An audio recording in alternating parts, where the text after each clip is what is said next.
say I don't have the best reputation with directions. But when it comes to directions in Walt Disney World, I have a different reputation. Everything about Disney excited me. Even though I got lost there when I was 5, it didn't faze me a single bit. I remember that morning so clearly. It was calm that morning. The fog was moving around in the air. It smelled so slightly of sunscreen and fresh baked muffins. My mom and I walked for what felt like forever to get to the cafeteria. While my mom and I were in line, I saw a Belle doll. I ran over without even thinking.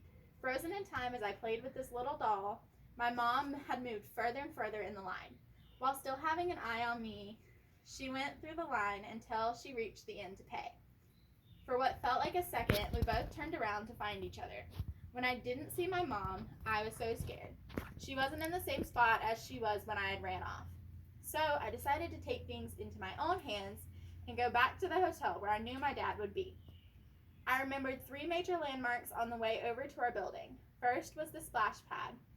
That was in sight from the cafeteria. Next, I had to make it to the giant Rubik's Cube. And lastly, I needed to make it over to the Telephone Mickey statue that was right in front of our hotel building. Walking by myself, I made my way to the splash pad. I was as cool as a cucumber, even stopping to play in the splash pad for a minute. Can you blame me? I was 5 years old. Did you really expect me to walk past the fun water thing? From the splash pad, I had 2 directions I could have gone in, but I looked up and I saw the Rubik's Cube. I knew that was the way I needed to go.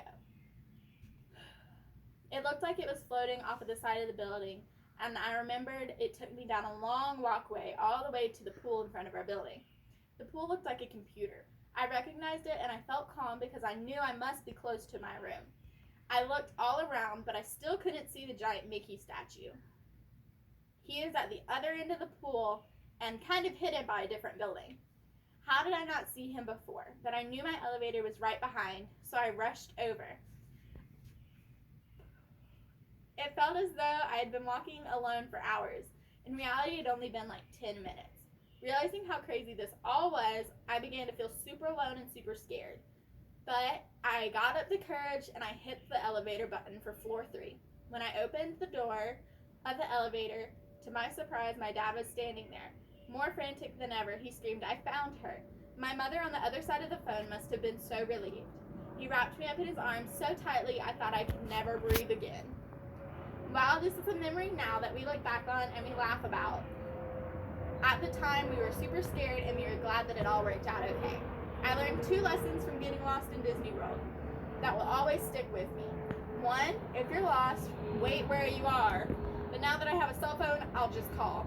And secondly, I can only remember directions if I use landmarks. Road signs don't do any justice. The end.